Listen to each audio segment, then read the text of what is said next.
Alhamdulillah wa syukrulillah. Terima kasih buat sahabat-sahabat yang masih setia bersama dengan kami di Assalamualaikum TV Al-Hijrah pada pagi ini. Bertemankan saya Ustaz Nabil Ahmad, dan sudah pasti pagi tadi kita mulakan dengan amalan sunnah di hari Jumaat. Kita nak masuk tuan-tuan dan puan-puan dengan perkara kebaikan tambah-tambah Jumaat ni, semuanya peluang untuk kita jadikan sebagai ladang pahala untuk kita lipat gandakan amalan-amalan kita di sisi Allah Azza wa Jalla.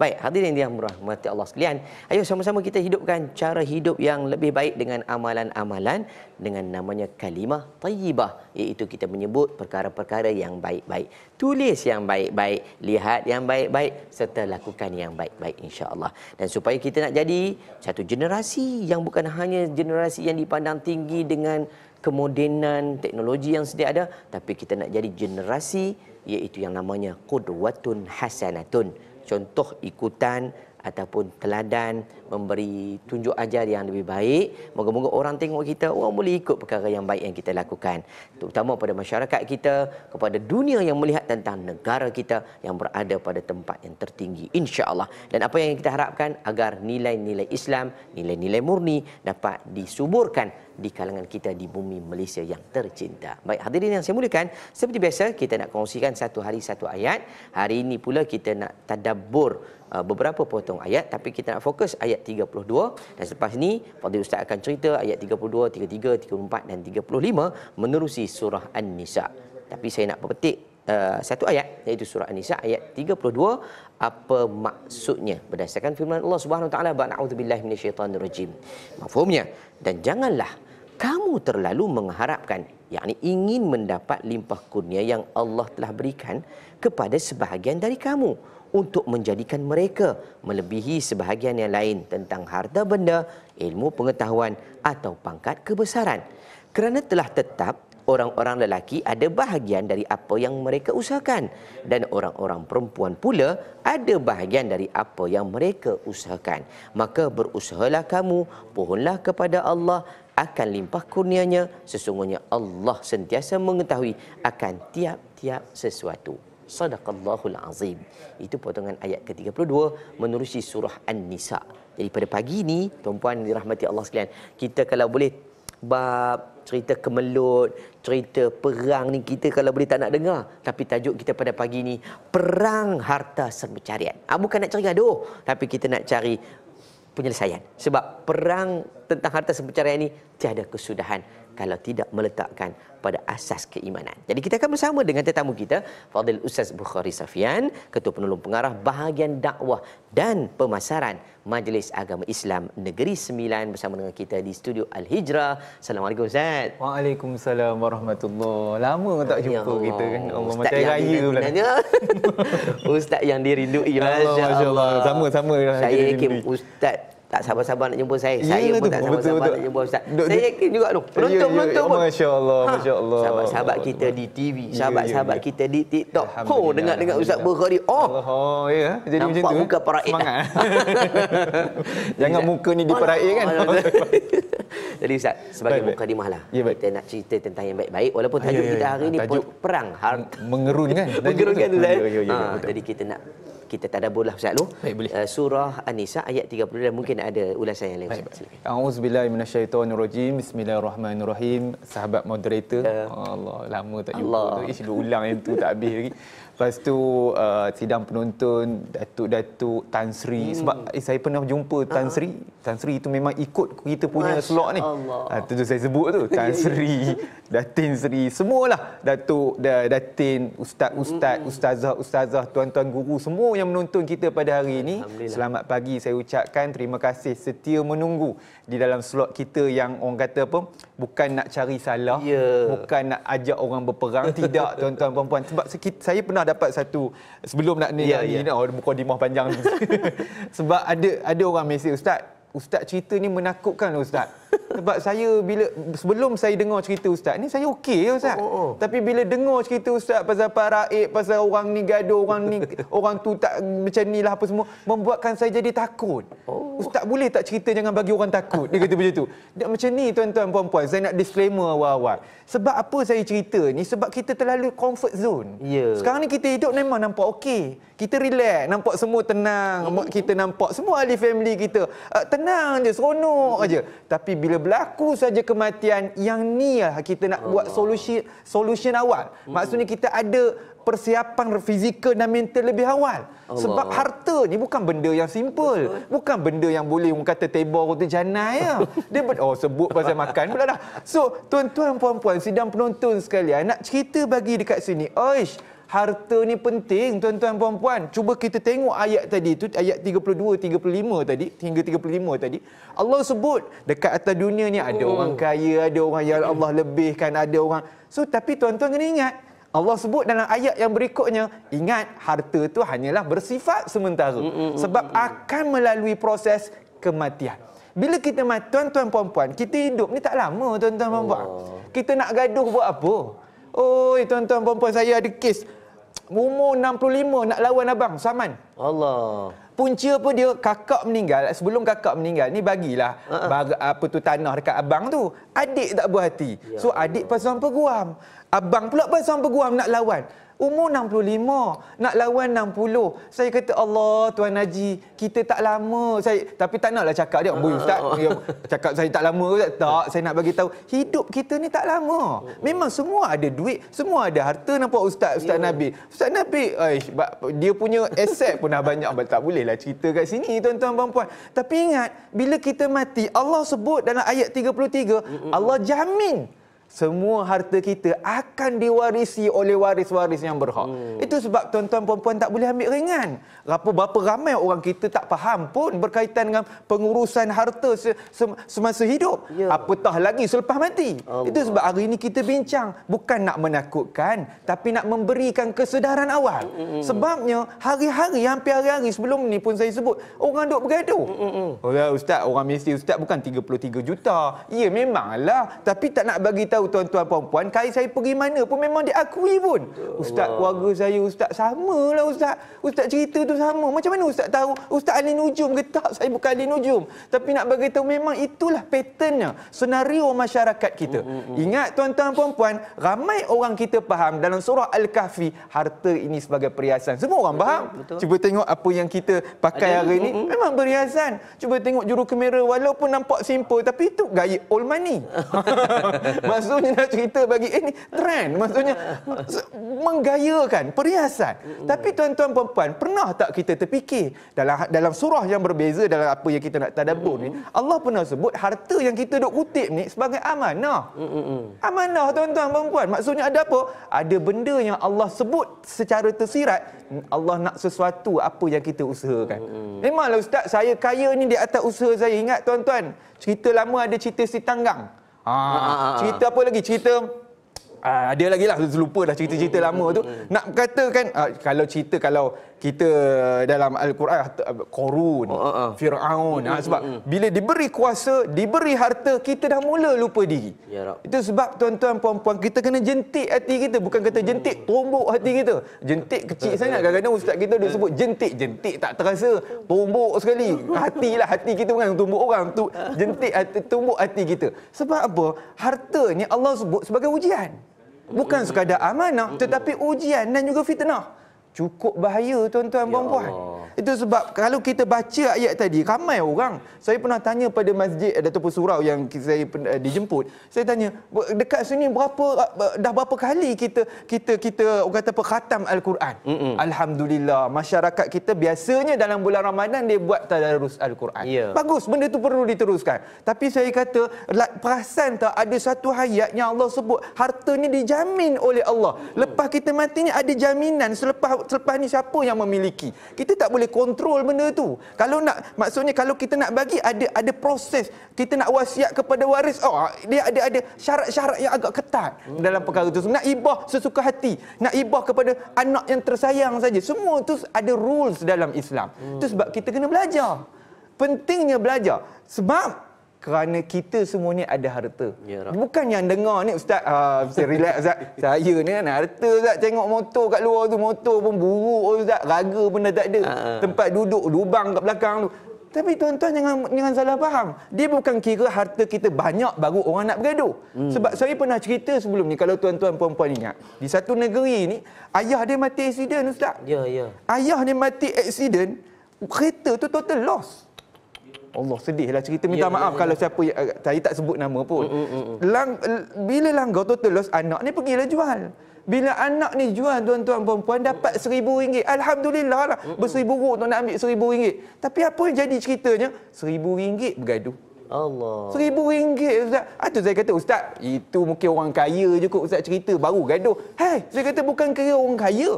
Kaya ni subjektif. Tu saya kata kaya ni subjektif. Ni semua depan saya ni semua orang kaya belaka. Subjektif. Semua tuan-tuan puan-puan yang berada di rumah pun kaya juga. Betul. Tak kira lah kaya macam mana pun sebab dia subjektif. Tuan-tuan puan-puan, jadi nak cerita dekat sini apa dia?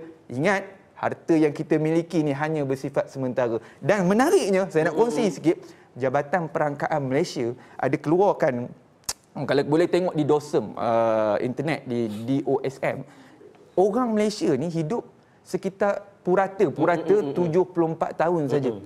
Nak bagi tahu hidup kita ni bukan lama. Bukan lama tuan-tuan puan-puan. Purata. Maksud yang lebih tu siapa tu Ustaz? Tak, yang lebih tu bonus lah. Tak adalah orang kata hantu pula, tak, maksudnya yang lebih daripada 74 tu bonus. So puratanya orang Malaysia kita hidup umur 74 ya. Nak sombong buat apa? Nak riak buat apa? Oh, duk ego bawa kereta nak buat apa? 74 je umur. Saya terlalu kat TikTok saya, tuan-tuan puan-puan. Oh, terlalu tengok juga TikTok. Bukan tengok yang ni lah, yang bagus-bagus lah. Tuan-tuan puan-puan, jangan salah faham. Jadi, lalu kat saya, menariknya yang cerita dia, Imam Asy-Syafi'i dalam kubur, tuan-tuan puan-puan, Imam Syafi'i rahimahullah ta'ala, dalam kubur hampir 1,200 tahun lah. Betul. Tapi, dia hidup di atas muka bumi ni, beliau berhidup di atas muka bumi ni hanya sekitar 55 tahun je. Allahu Akbar. 55 tahun dalam tanah dah 1,200 lebih dah. Lama tuan-tuan. Imam An-Nawawi rahimallahu taala, dia antara orang yang wafat awal juga lebih kurang. Saya lupa, tetapi dalam dia dah duduk dalam kubur hampir 700 tahun. Cuba bayangkan tuan-tuan puan-puan, kita ni tak pasti lama yang mana. Lama yang hidup ni sebab kiamat hampir dekat. Orang kata kan. Jadi bimbanglah tuan-tuan puan-puan. Tapi jikalah kiamat lambat sekalipun, bimbang kita lagi lama dalam kubur berbanding duduk atas muka bumi ni. Jadi jangan duk selesa sangatlah tuan-tuan puan-puan. Jangan duk rasa ni harta saya, ini harta Ahmad Albab yang punya. Tuan-tuan jangan fikir macam tu. Sebab ingat, harta kita ni ada aturan yang Allah dah tetapkan. Cantik dah, Islam ni cantik. Allah, mana ada. Tapi tuan-tuan puan-puan yang sedih ya tuan-tuan, saya rasa bolehlah kongsi sikit. Ada satu sahabat saya, ketua Penerima Mengarah juga, tapi di sebuah agensi kerajaan, dia berkongsi. Ustaz, saya setakat pengalaman saya kerja ni Ustaz, minta maaf saya sebut, orang kita ni dah cantik ada Al-Quran. Ya. Tapi masalahnya orang kita lah paling banyak bergaduh. Minta maaf sebut tuan-tuan puan-puan. Walaupun agak sensitif, tapi itulah nak kata fitnah tu. Kita ni memang akan datang kepada kita ujian. Allah. Ini realiti. Ni realiti benda cerita. Kalau tak cerita nanti tuan-tuan kata, "Oh, tak tahu pun Ustaz tak cerita." Tu sebab saya cerita awal-awal bagi tuan-tuan tahu benda ni supaya kita belajar supaya kita tak buat benda tersebut. Jadi tuan-tuan puan-puan, jauh daripada itu bukan apa Ustaz. Mungkin orang kata, "Alah tak apa Ustaz, nanti saya mati anak saya semua Ustaz, anak saya imam." InsyaAllah tuan-tuan, mudah-mudahan okey. Cuma saya bimbang juga sebab harta ni lain macam. Dia fitnah dia tu lain macam. Jadi tuan-tuan puan-puan, ingatlah diri kita bahawasanya hidup kita hanya bersifat sementara. Bahkan Nabi sebut pun, kun fid dunya ka'annaka qarib aw abirus sabil. Hidup atas muka bumi ni bagai orang yang asing dan juga orang musafir. Maksudnya apa dia?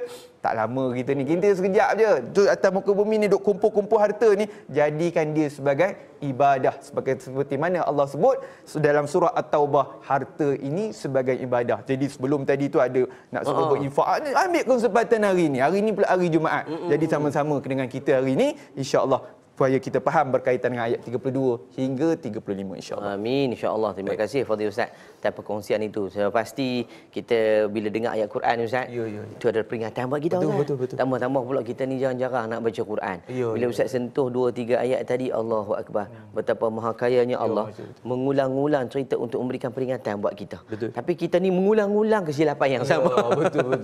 Jadi pagi ini cantiklah kita nak bawa tajuk ialah perang tentang harta sepencarian, tiada kesudahan, tapi kita bukan nak perang, tapi kita nak tengok isu yang sedang berlaku, bukan realiti yang sedang melanda dalam kehidupan kita. Dan ada sesuatu istimewa yang kami nak tunjukkan untuk anda. Jom kita layan MV ataupun klip yang disediakan ini, insya-Allah.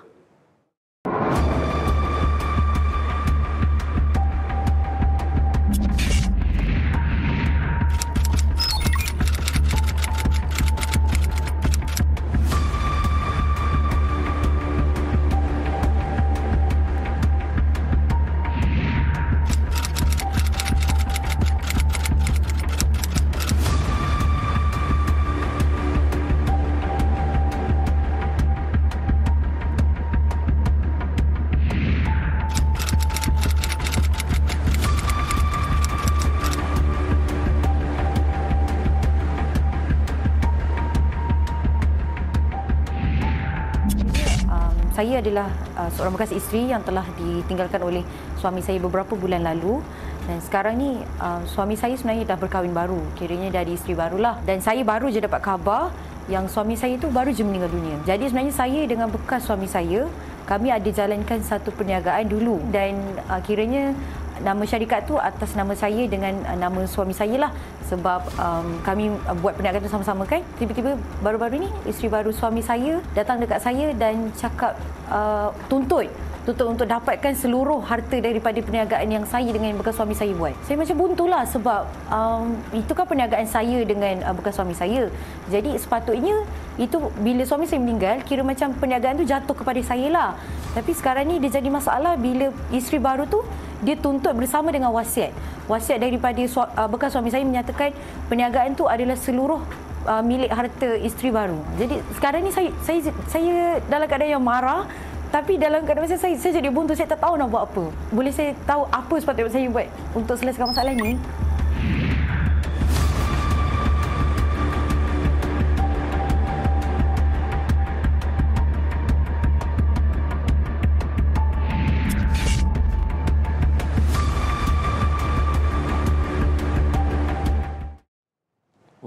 Ini salah satu di antara realiti yang berlaku di kalangan kita. Walaupun tidak semua, tapi mungkin ada yang sedang mencari solusi, penyelesaian. Sampai buntu kata puan tadi. Tak tahu dah nak buat macam mana. Tapi Ustaz, kita kena lebih tahulah tentang apa tu harta sepencarian. Betul. Sebab sahabat-sahabat kita di luar sana mungkin tahu, tapi bila tanya harta sepencarian, yang tu apa dia? Jadi Ustaz kena, saya rasa itu sebagai mukadimah. Cerita dulu dan kita nak tengok apa pandangan Ustaz terhadap kes tadi. Okay. Bismillahirrahmanirrahim. Sekali lagi, baik tuan-tuan puan-puan, izinkan saya berdiri. Boleh Ustaz. Macam biasalah. Baik Ustaz. Buat jamuan sendirilah. Baik tuan-tuan puan-puan sidang penonton sekalian. Baik. Harta sepencarian ni, sebelum kita nak pergi ke apa maksud harta sepencarian, tuan-tuan puan-puan sidang penonton sekalian kena tahu dulu apakah proses lepas kematian. Kadang-kadang tuan-tuan puan-puan nak kena tahu, kita cerita lepas mati, tadi cerita hidup. Baik, kita cerita dululah yang ni. Apa isteri, kita buat macam tu, isteri dan suami. Dalam harta sepencarian ni, isteri pun ada hak ke atas harta suami, suami pun ada hak kepada atas harta isteri dia. Jadi dia ada 3 situasi bagi perempuan, 2 situasi bagi lelaki. Apa dia? Perempuan ni dia istimewanya apa dia? Bila suami mati. Bukan istimewa suami mati, maksudnya bila suami mati boleh tuntut harta sepencarian. Yang kedua, bila cerai boleh tuntut harta sepencarian, tuan-tuan perempuan. Dan terakhir sekali, istimewa bagi orang perempuan. Itu sebab harta sepencarian ni biasanya popular di kalangan orang wanita, orang perempuan. Sebabnya harta sepencarian, sebab orang lelaki duk rasa harta sepencarian aku tak layak. Sebenarnya tidak. Lelaki pun ada hak, tapi perempuan kena ingat.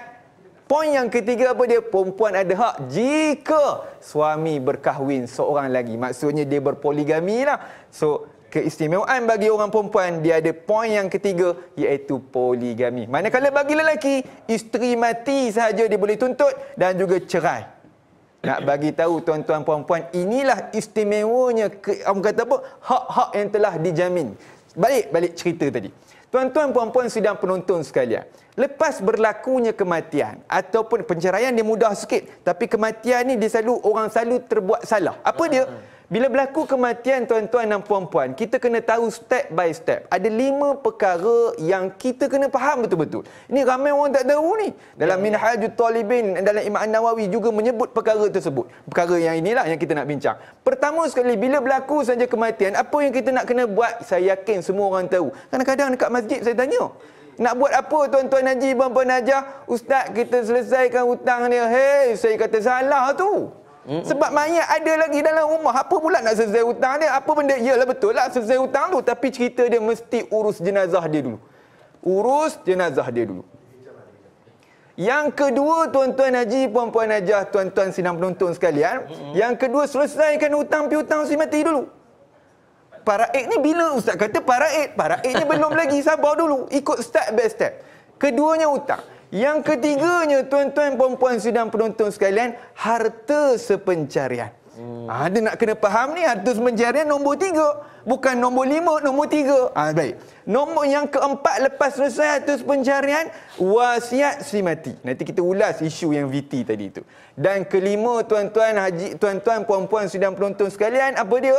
Faraid. Baik, tuan-tuan perempuan, sebab apa saya tunjuk sini? Sebab ramai orang kantoi. Apa kantoi apa dia? Dia buat faraid.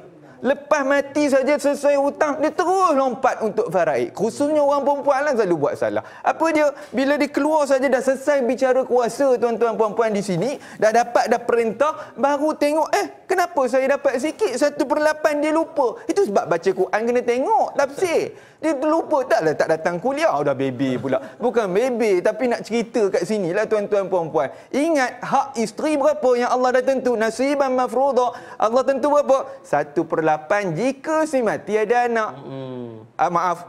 Yalah betul lah. Giru pula. Jika ada anak, kalau tak ada anak, 1/4. So, kena clear yang tu tuan-tuan perempuan. So, kalau suami kita mati, suami puan lah. Suami puan mati, ada anak, dia ada anak, tak kira lah anak daripada kita ke, anak dikahwin dengan isteri lain ke, yang penting dia anak. Ingat, isteri 1/8. Kalau 2 isteri, 1/16. Kalau 3 isteri, Ustaz, ku sangkakan 2, rupanya 3, kata Sarimah. Apa berapa dapat? 1/24. Kalau 4, Ustaz, 1/32. Tu tuan-tuan perempuan tengok, makin ramai isteri, makin sedikitlah bahagian isteri. So bila isteri dapat, bila selesai bicara pusaka, dah dapat perintah, dia tengok, kenapa saya dapat sikit? Boleh macam mana ni? Lepas tu ada orang cucuk, awak tak tuntut ke harta pencarian? Baru dia teringat, ada ke harta pencarian? Dia lupa harta pencarian nombor 3. Jadi bila dah selesai perintah pusaka, tuan-tuan perempuan, dah dapat perintah, dah tak boleh patah balik. Itu sebab dulu kita dah masuk tadika dulu, cikgu kita dah ajar. Lepas nombor 1 apa murid-murid? Nombor 2. Lepas nombor 2 apa? 3. Bukan selepas nombor 5, 3. Nak faham tak tuan-tuan perempuan? Ikut susunan. Itu sebab saya tulis nombor. Ini yang berlaku selepas kematian lah. Maksudnya kedudukannya jatuh nombor 3. Jadi clear tuan-tuan perempuan, kedudukan harta pencarian selepas sahaja kematian duduknya di tempat nombor 3. Tak kiralah bagi orang lelaki ke orang perempuan ke nak tuntut harta pencarian, duduknya di tempat yang ketiga. Jangan duk selesai selepas dapat perintah baru nak patah balik, kerana benda ni tak logik di akal. Sebab nombor selepas nombor 5 bukannya 3 tetapi nombor 6. So nak bagi tahu tuan-tuan perempuan sidang penonton sekalian, ingat inilah formula yang kita guna pakai di Malaysia. Bahkan bukan di Malaysia, tapi inilah proses yang yang Imam An-Nawawi juga sebut dalam kitabnya Minhajut Talibin. Tuan-tuan perempuan sidang penonton sekalian, apa itu harta pencarian? Hari itu saya tersebut, waktu tu saya dimoderator oleh sahabat kita yang lain. Saya tersebut harta pencarian. Banyak pula soalan harta pencarian, padahal tajuknya tajuk lain. Tapi kita tak dapatlah jawab waktu ketika itu tuan-tuan perempuan, sebab tajuk kita fokus lain. Baik, harta pencarian ni apa ceritanya? Kalau orang ni sebenarnya, apa cerita dia kata, apa benda, apa bodoh so, apa benda harta pencarian? Harta pencarian nak faham tuan-tuan, senang je. Harta pencarian ni ada dua anchor. Ada dua tiang. Senang nak bagi faham. Dua tiang, apa benda lah harta pencarian.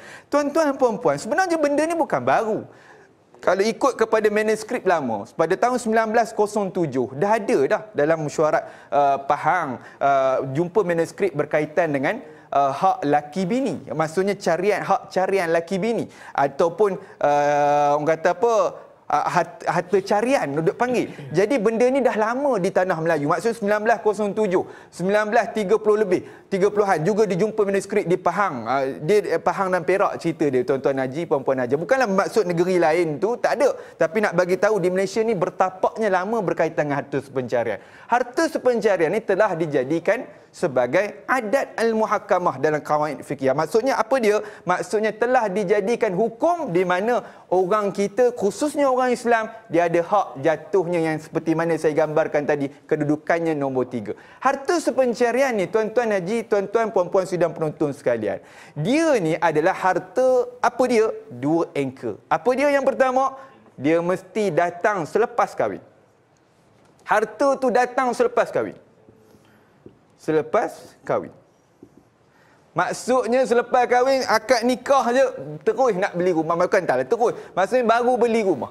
Baru beli kereta. Baru beli tanah. Maksudnya selepas kahwin. Yang keduanya, dia ada dua elemen yang kedua. Tuan-tuan perempuan, kadang-kadang orang nak nampak selepas kahwin je. Tidak. Dia ada elemen yang kedua. Anchor yang kedua. Apa dia? Dia mesti ada unsur maju bersama.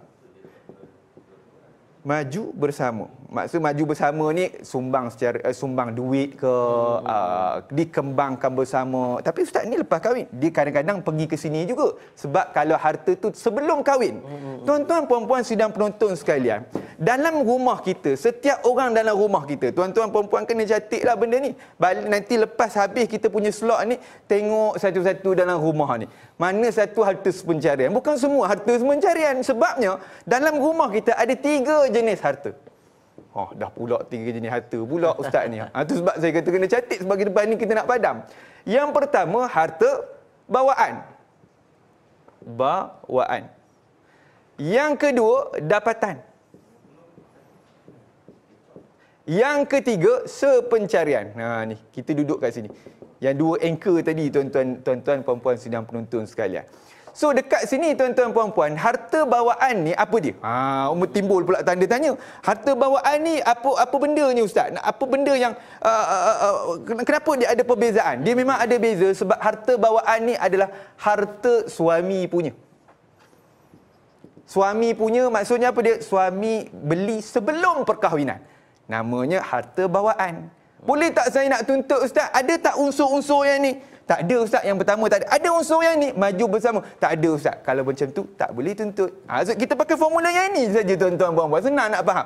Tengok rumah ni. Apa lagi? Tanah tu. Tanah tu abang beli bila? Sebelum saya kahwin tu. Sebelum bukan saya beli. Itu pewarisan harta saya. Dia kadang-kadang melalui pewarisan pun sama. Itu harta pewarisan saya tu.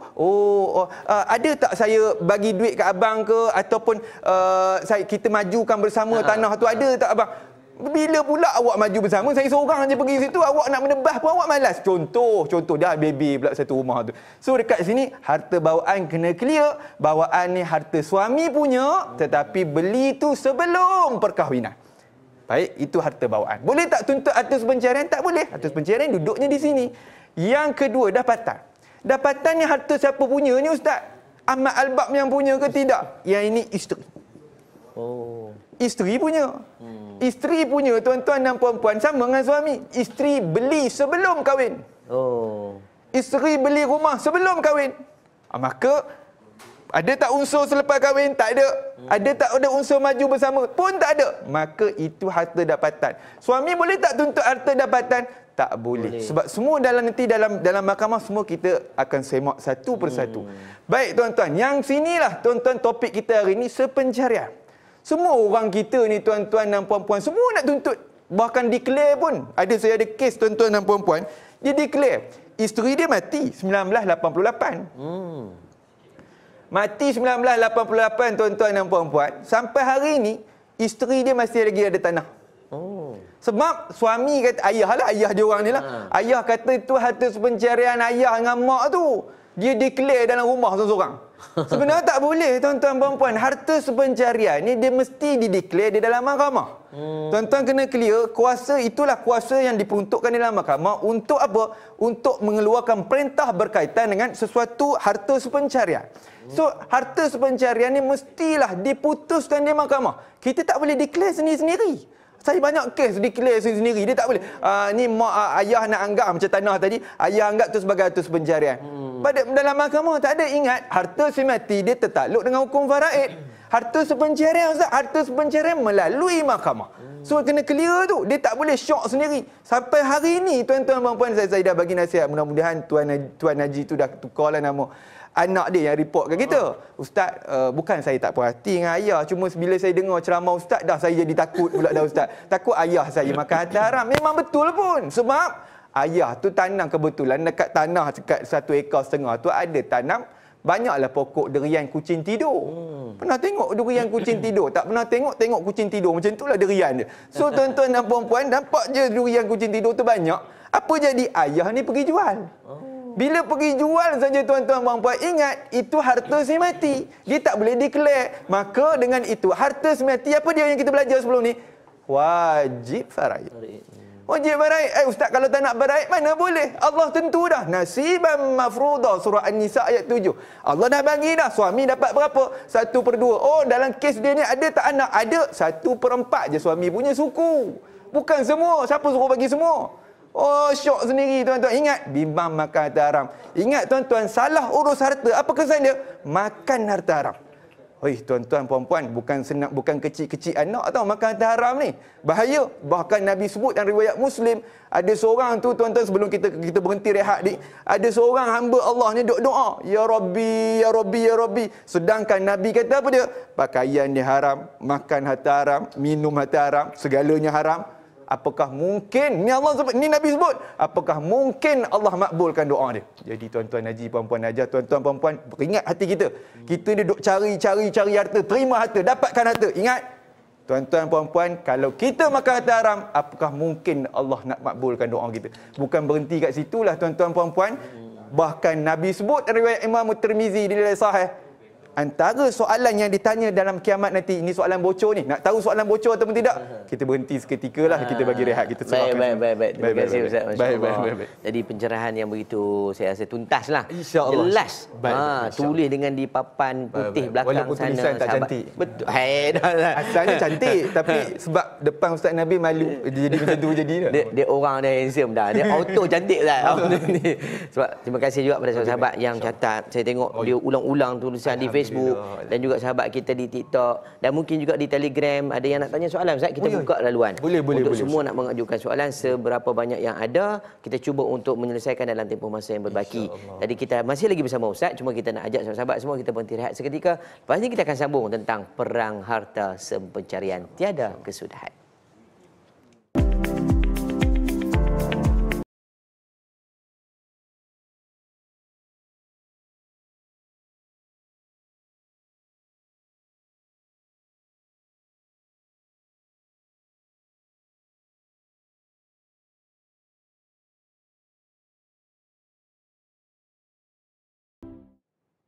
Alhamdulillah, terima kasih buat sahabat-sahabat yang masih setia bersama dengan kami di Assalamualaikum TV Al-Hijrah pada pagi ini. Kita masih bersama dengan Ustaz Bukhari Safian, KPP Bahagian Dakwah dan Pemasaran MAINS Negeri Sembilan.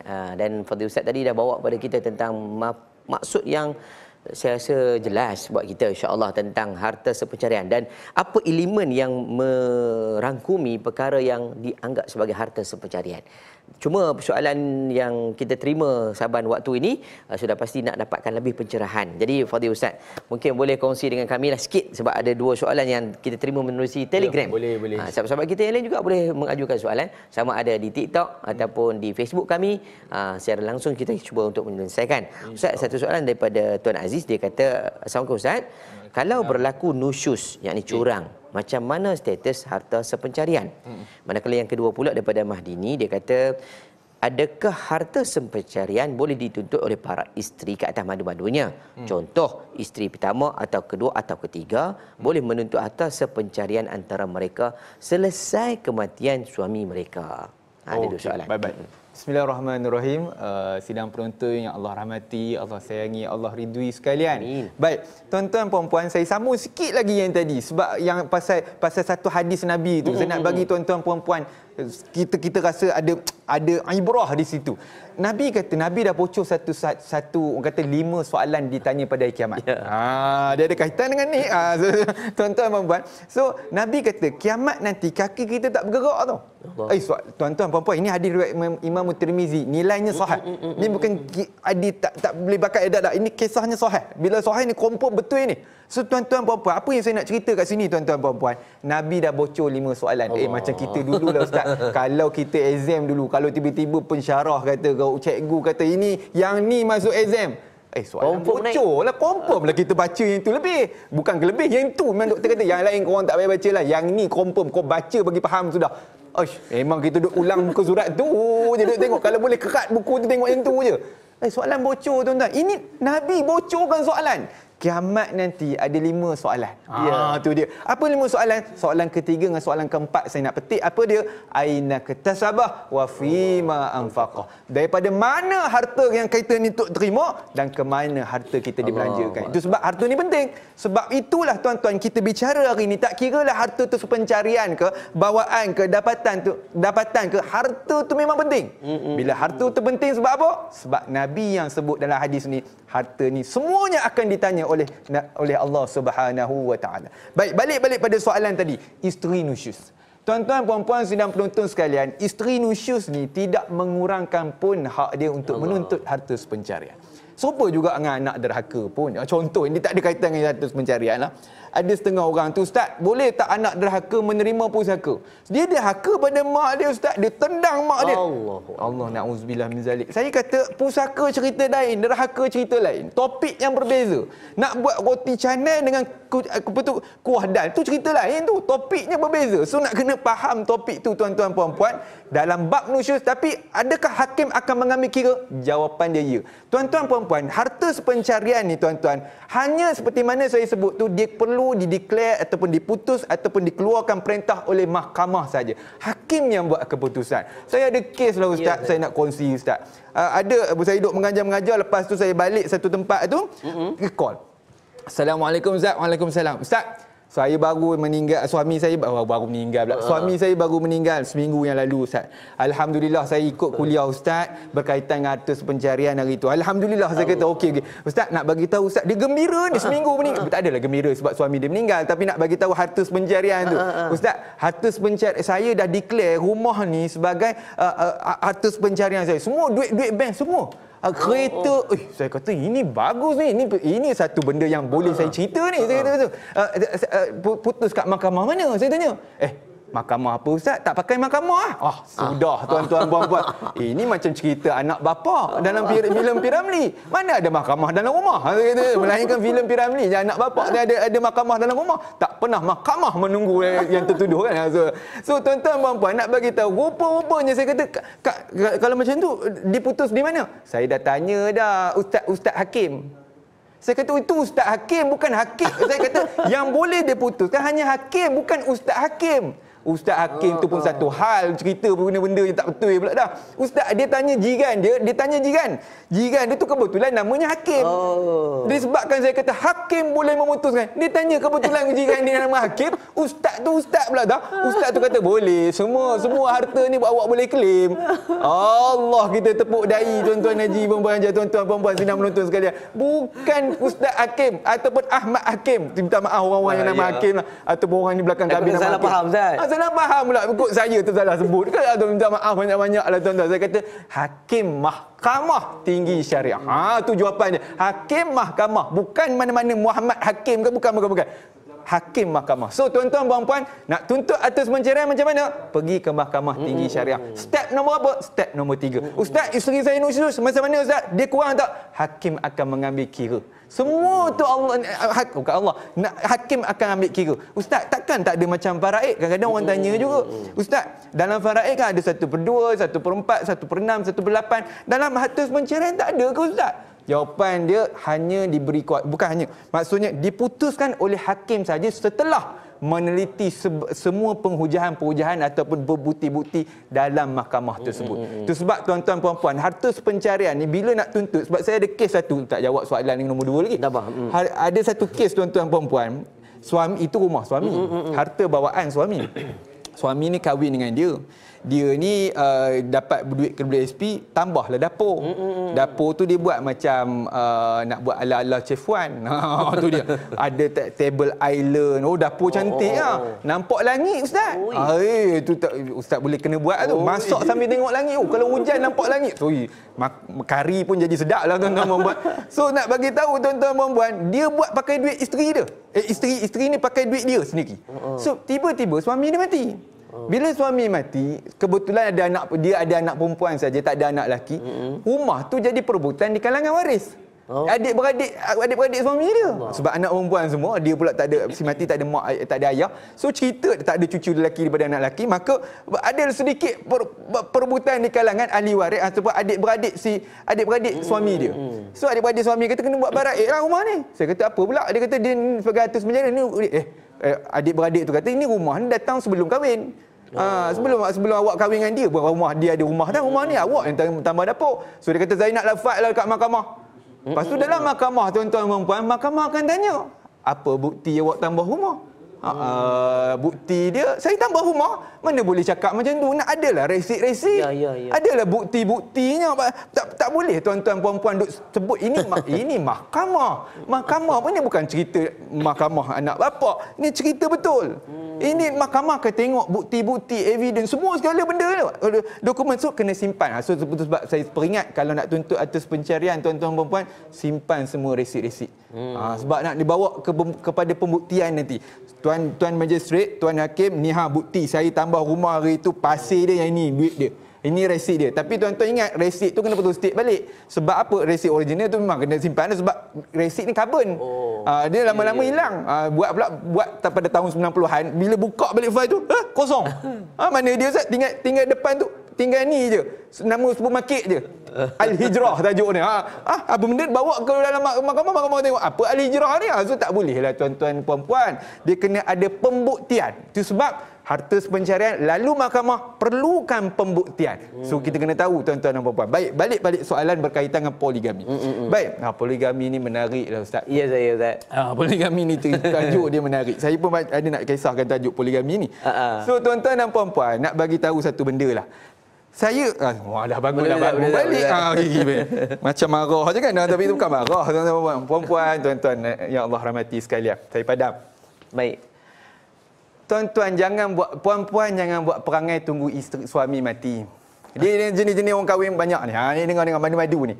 So kalau suami kahwin baru, seperti mana saya sebut, isteri lama ada hak untuk menuntut waktu suami sah poligami.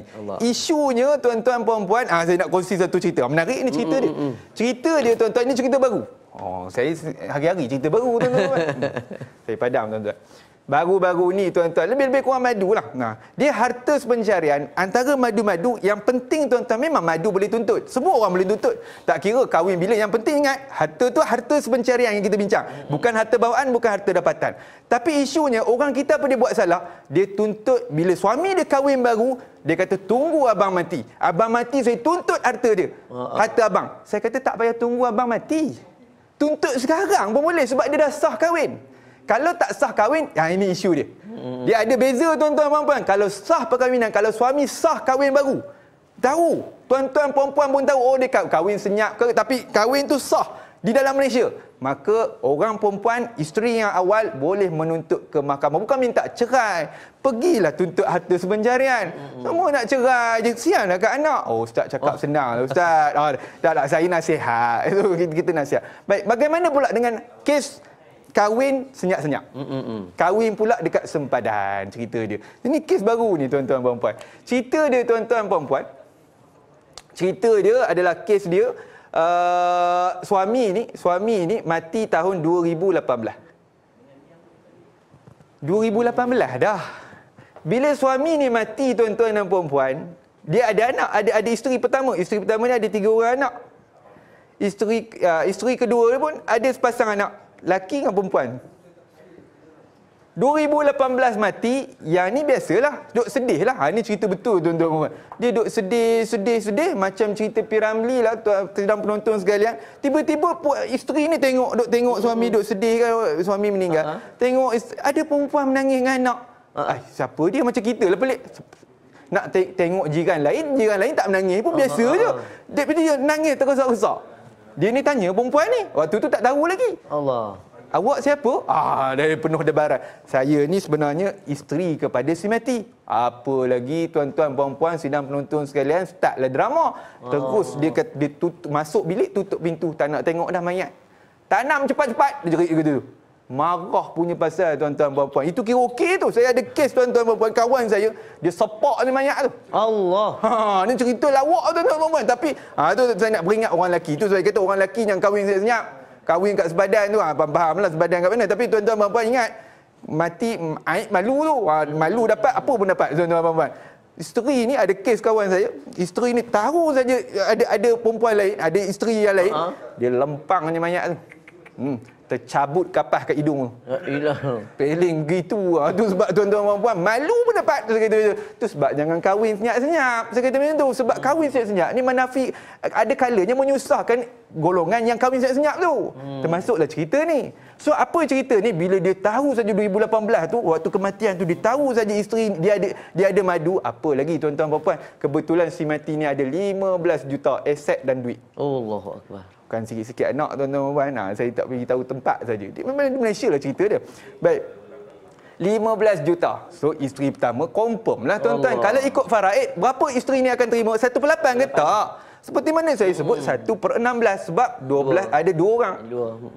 Ada anak lelaki, di kat sini pun ada anak lelaki, anak perempuan. Anak lelaki 2, 1. Itu faraid lah tuan-tuan. Tapi apa cerita kat sini? Isteri ni apa lagi? Tahu saja dia ni madu kan. Dia terus tak nak jumpa langsung lah dengan madu ni. Isunya apa dia? Jumpa saya baru-baru ni 2024, baru lagi lah.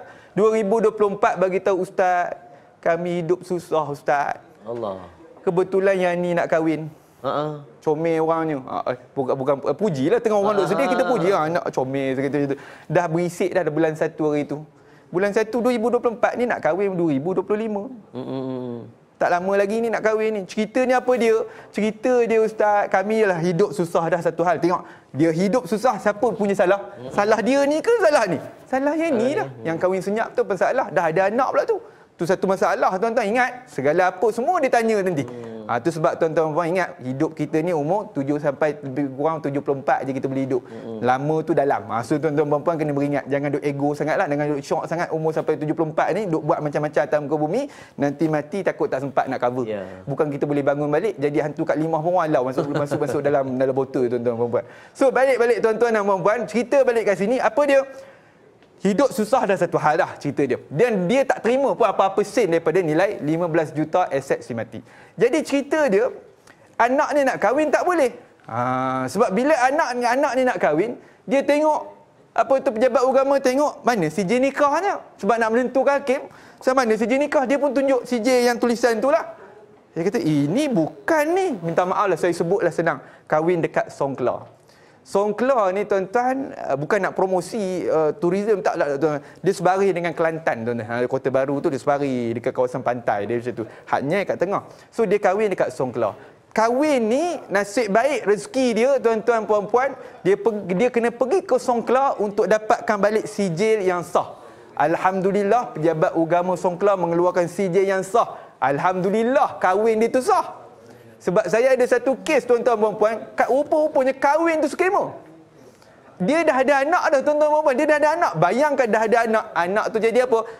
Anak seakan-akan anak luar nikah. Na'udzubillah, anak jadi anak tak sah taraf. Ingat tuan-tuan puan-puan, dia ada kesan kalau kita buat perangai macam ni. Itu sebab tuan-tuan puan-puan, orang lelaki kena ingat habis-habisan bahawasanya kalau kita buat salah, kahwin senyap-senyap, ustaz tak apa, ustaz bukan saya berzina. Betul, dia kata bagus lagi, dia ada iman, dia nak kahwin. Tapi cerita ni apa dia? Ingat, ni semua tanggungjawab ni. Tanggungjawab ni semua ini manusia, jiwa belaka ni. Jenuh nak menjawab ni. Dia orang hidup susah, nak kahwin susah. Bila dia ni mati nak pergi nak kahwinkan dia, terpaksa dia pergi naik bas, pergi ke Hanyar, pergi konsul naik, pergi ajak kawan seorang. Lepas tu buat pula pejabat agama kata tak boleh sehari kena buat dia. Iyalah, ambil masa yang lama lah tuan-tuan nak keluarkan sijil. Tapi dia dah lah duit tak ada, orangnya susah, anak nak kahwin. Bayangkan tuan-tuan puan-puan betapa susahnya hidup dia. Cuba tengok tuan-tuan puan-puan, dia ni nak tuntut atas pencarian boleh ke tidak? Jawapannya tidak. Sebab perkahwinan ni tidak sah di sisi undang-undang Malaysia. Sebab mana-mana orang yang berkahwin di luar Malaysia perlu mendapatkan ataupun di sepadan tuan-tuan puan-puan perlu balik di Malaysia ini perlu buat pengesahan. Buat pendaftaran perkahwinan. Kalau kahwin senyap-senyap macam ni tuan-tuan kena denda tak? Ada negeri 2,000, ada negeri 1,000. Setiap seorang 1,000.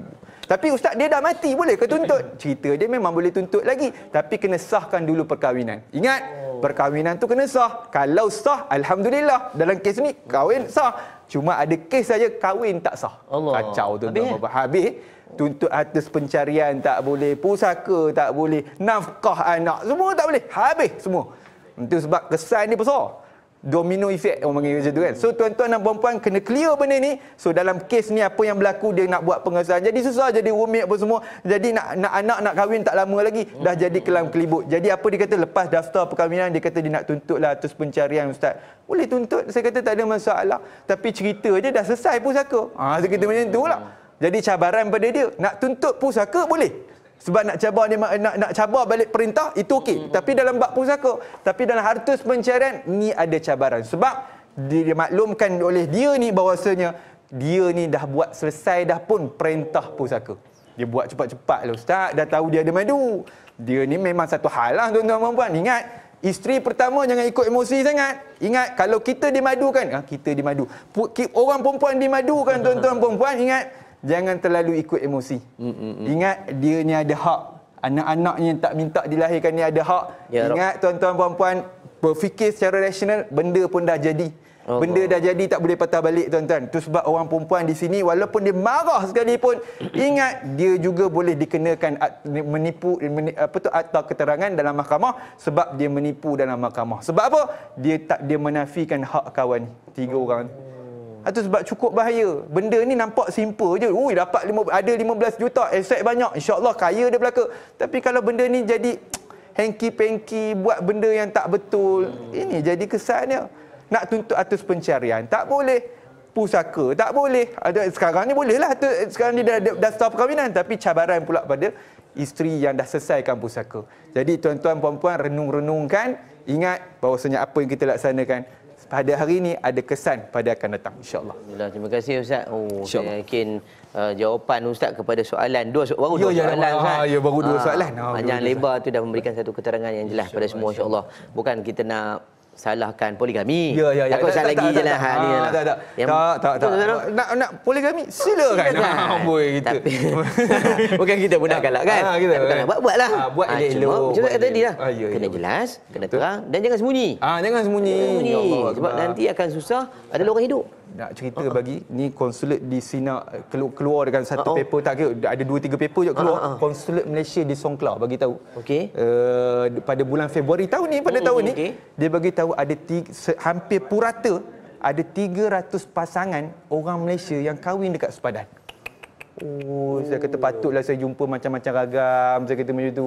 Saya kata Allah, di 60%, ni paper sebut, 60% tu kahwin sebab poligami. Yang kedua 40% kahwin kat sepadan sebab tak dapat izin keluarga. Allah. 100% tu sebab apa? Tak dapat izin keluarga dengan nak poligami. Ingat tuan-tuan puan-puan, memang betul benda tu baik, tapi beringat sebab benda ni semua ada kesan belaka. Siang kat anak tu, saya macam-macam cerita ni. Ada yang anak jadi asnaf, anak daripada isteri yang kahwin tak senyap tu lah. Jadi asnaf padahal dia kaya. Allah akbar, jenuh nak menjawab. Betul Ustaz. Kalau nak poligami ni kata, baik minta maaf daripada minta izin. Oh ya, betul.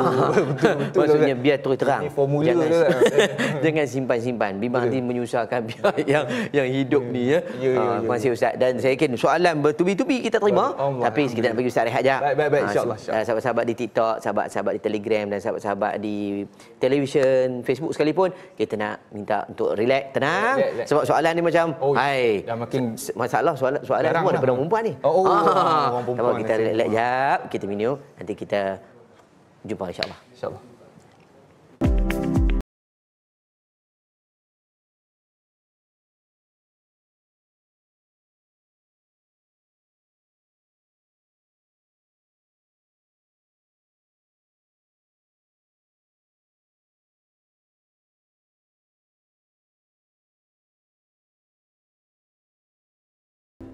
Allahumma salli ala Sayyidina Muhammad wa ala ali Sayyidina Muhammad. Terima kasih sahabat-sahabat yang masih setia bersama dengan kami. Tenang-tenang. Ya, walaupun tajuk pada pagi ni nampak macam kemelut sikit, nampak macam keruh sikit kita pagi ni. Bukan. Kita bukan nak cari kesilapan, tapi kita nak mencari jawapan.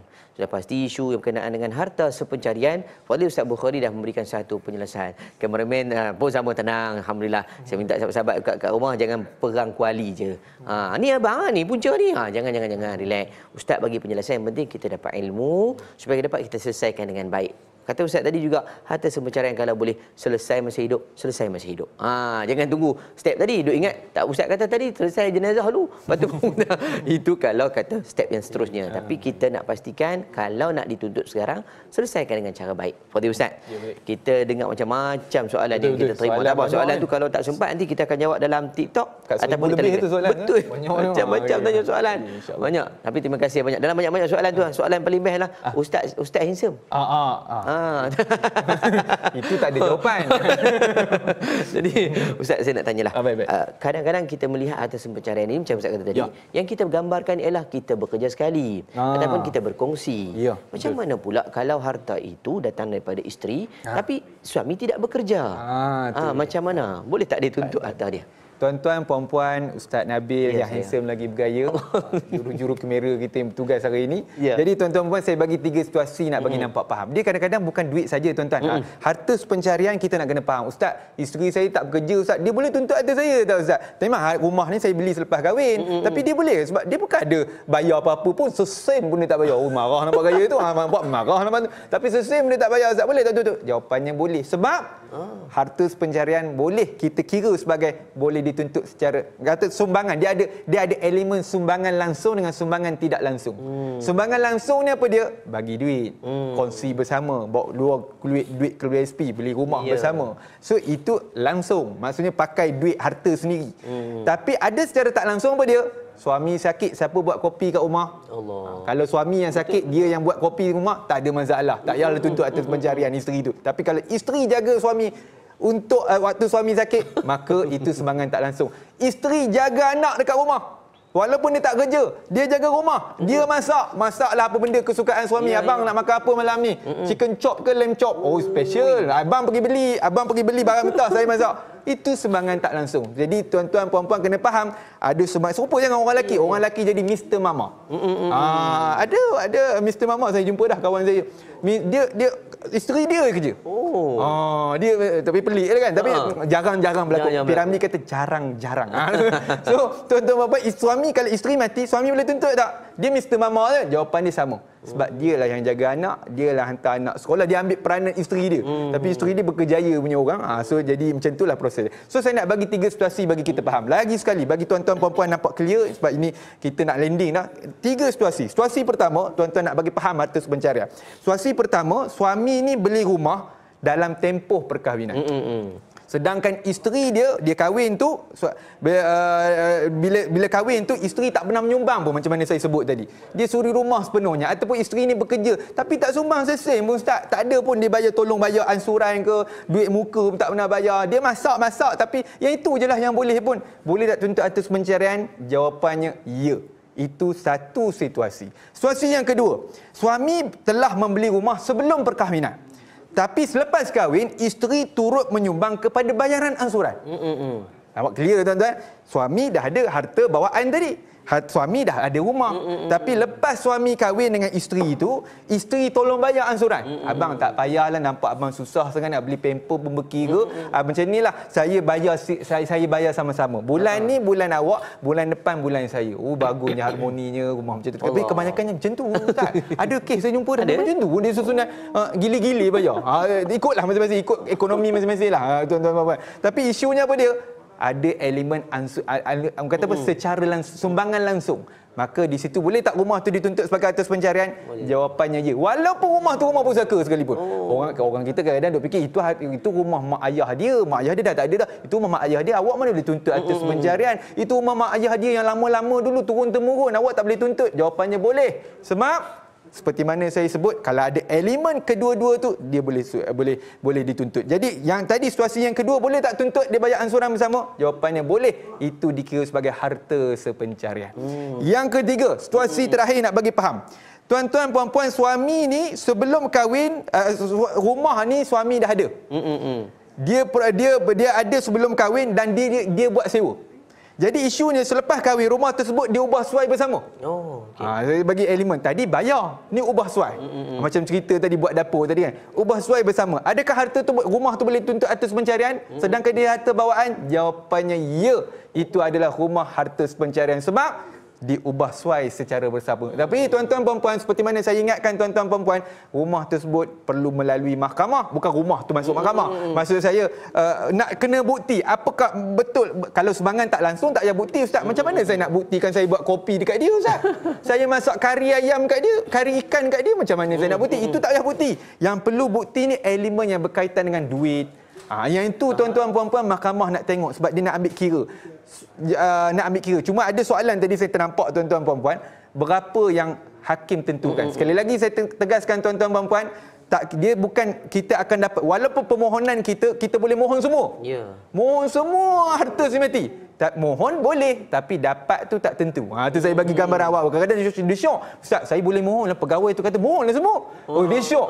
Saya kata mohon memang boleh. Saya kata tapi nak dapat tu nanti keputusan hakim dia akan tengok berdasarkan hujah-hujah kita. Jadi tuan-tuan puan-puan, tu nak kena faham gambaran harta sepencarian, insya-Allah. Jadi itu di antara soalan-soalan yang berlega-lega untuk kita dan yang paling penting kita nak tahu macam mana cara nak selesaikan. Pada Ustaz, masa kita amat mencemburui, berbaki 3 minit je Ustaz. 3 minit je lagi. Sebagai kesimpulan saya yakin Ustaz boleh ulas pada kita semua supaya lebih faham hakikat hari ini bukan kita nak bergaduh, tapi kita nak hidup dengan aman dan harmoni. Sama masa hidup dan juga setelah kita meninggal dunia. Sebab orang yang hidup akan meneruskan kehidupan. Orang yang mati pula dia akan rasa tenang dengan apa yang ditinggalkan. Macam mana Ustaz? Baik, tuan-tuan, puan-puan, sidang penonton sekalian, dalam hidup kita ni, ya betul, kita melalui proses-proses kehidupan tu.